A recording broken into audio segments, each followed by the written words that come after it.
Protestants say asking the dead to pray is necromancy, but Jeremiah portrays Rachel, dead for centuries, interceding before God, and God responds with promises.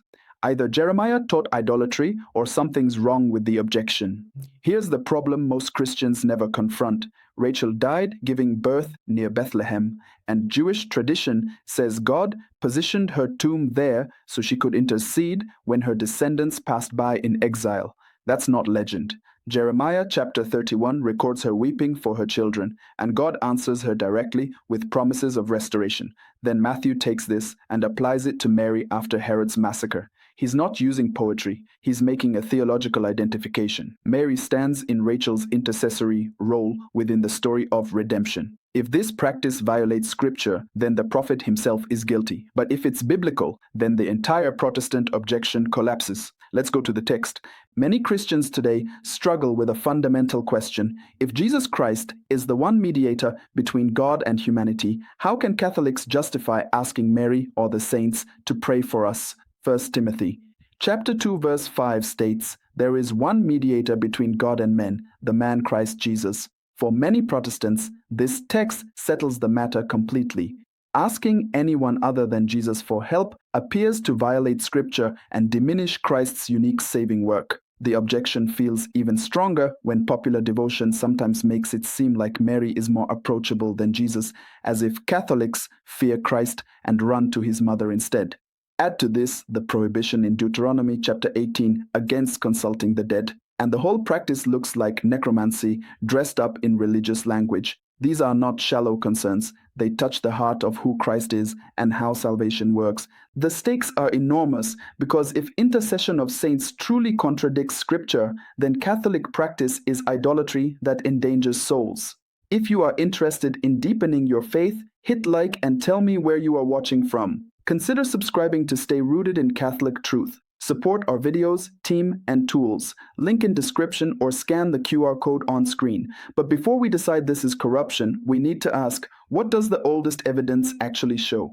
The answer is found not in medieval Europe, but on a dusty roadside near Bethlehem, where a matriarch died giving birth. Rachel, wife of the patriarch Jacob, died near Bethlehem while giving birth to Benjamin, and Jacob buried her by the roadside rather than in the family tomb at Hebron. Why? According to Jewish tradition recorded in the Midrash and in the commentary of Rashi, God revealed to Jacob that centuries later, when his descendants were dragged into Babylonian exile, they would pass this very spot. Rachel would be there to weep for them and intercede. This is not legend. The prophet Jeremiah wrote during the exile in the 6th century before Christ, and he gives voice to Rachel's intercession. Jeremiah chapter 31 verses 15 through 17 reads, "Thus says the Lord, a voice is heard in Ramah, lamentation and bitter weeping. Rachel is weeping for her children. She refuses to be comforted for her children because they are no more. Thus says the Lord, keep your voice from weeping and your eyes from tears, for there is a reward for your work, declares the Lord, and they shall come back from the land of the enemy. There is hope for your future, declares the Lord, and your children shall come back to their own country." Notice what this text establishes. Rachel had been dead for centuries, yet she is portrayed weeping and interceding, and God responds to her intercession with a promise.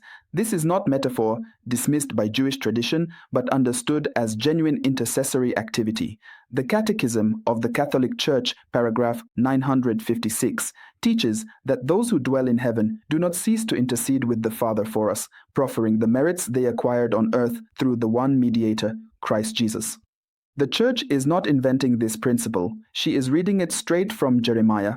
Saint Irenaeus in the 2nd century wrote that the Virgin Mary became the advocate of the Virgin Eve, showing that early Christians immediately connected Mary's obedience to a maternal intercessory role. But the connection becomes even more explicit in the New Testament itself. Matthew's Gospel takes this ancient Jewish understanding and applies it directly to Mary in a way no honest reader can ignore. After King Herod ordered the massacre of infant boys in Bethlehem, Matthew writes, "Then was fulfilled what was spoken by the prophet Jeremiah. A voice was heard in Ramah, wailing and loud lamentation, Rachel weeping for her children. She refused to be comforted because they are no more." Matthew is doing deliberate typology here. Just as Rachel wept for her exiled children, Mary weeps as innocent children are slaughtered because of her son. Matthew is telling his Jewish audience that Mary stands in Rachel's maternal intercessory role within the story of redemption. This is not random poetry, it is theological identification. The parallels are striking. Rachel was mother of Joseph, Mary is mother of Jesus, the new Joseph. Rachel gave birth near Bethlehem in suffering. Mary gave birth in Bethlehem. Rachel was buried by the roadside to be present for her children in crisis. Mary stands at the cross and is given to us as mother. The book of Revelation, chapter 12, depicts a woman clothed with the sun, crying out in birth pangs, combining imagery of the Queen Mother, Rachel giving birth, and the Church. The Second Vatican Council in Lumen Gentium paragraph 60 teaches that Mary's maternal role in the order of grace began with her consent at the Annunciation and continues without interruption until the eternal fulfillment of all the elect. Paragraph 62 states that her maternal intercession in no way obscures or diminishes the unique mediation of Christ, but rather shows its power. Think of it this way. When Paul asks churches to pray for him in Romans chapter 15 verse 30 and Ephesians chapter 6 verse 19, he is not violating Christ's unique mediation. He is participating in it.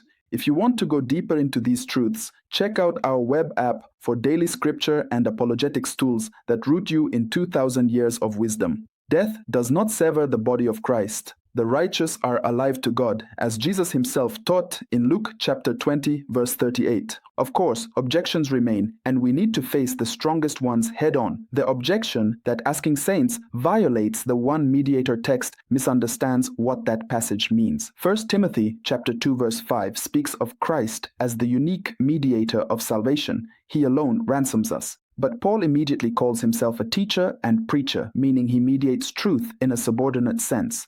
And just before declaring Christ the one mediator, Paul commands Christians to make intercessions for all people. If asking others to intercede contradicted Christ's mediation, Paul would not command it in the same breath. The charge of necromancy also fails because Deuteronomy chapter 18 forbids occult rituals to gain secret knowledge or power from the dead. Asking the saints to pray is not summoning spirits. It is asking those alive in God's presence to join their prayers with ours. Jesus himself taught that God is not God of the dead, but of the living, for all live to him. The Council of Trent, in session 25, affirmed the legitimacy of invoking saints while commanding the removal of superstition and abuse. The Church guards against distortion, not against the practice itself. So where does that leave us, and what should we do with this? Rachel's tomb stands as a 3,000-year-old witness that asking the righteous dead to intercede is biblical, not pagan. Scripture itself portrays it in Jeremiah. Matthew applies it to Mary, and the early church recognized it immediately. Catholic teaching preserves what Protestant reformers tragically discarded: the communion of saints as a living reality where heaven and earth pray together in Christ. Here is what you can do this week. Read Jeremiah chapter 31, verses 15 through 17, and Matthew chapter 2, verses 17 through 18, slowly asking the Holy Spirit to show you the connection. Pray one Hail Mary, simply asking her to pray for you as you would ask any Christian friend. If this helped you, share it with a friend, subscribe, and check out our web app for daily Catholic resources and soul search. Mary does not replace Christ. She leads us to him, weeping for her children and interceding without end. Rachel wept by the roadside. Mary stands at the cross and draws us home.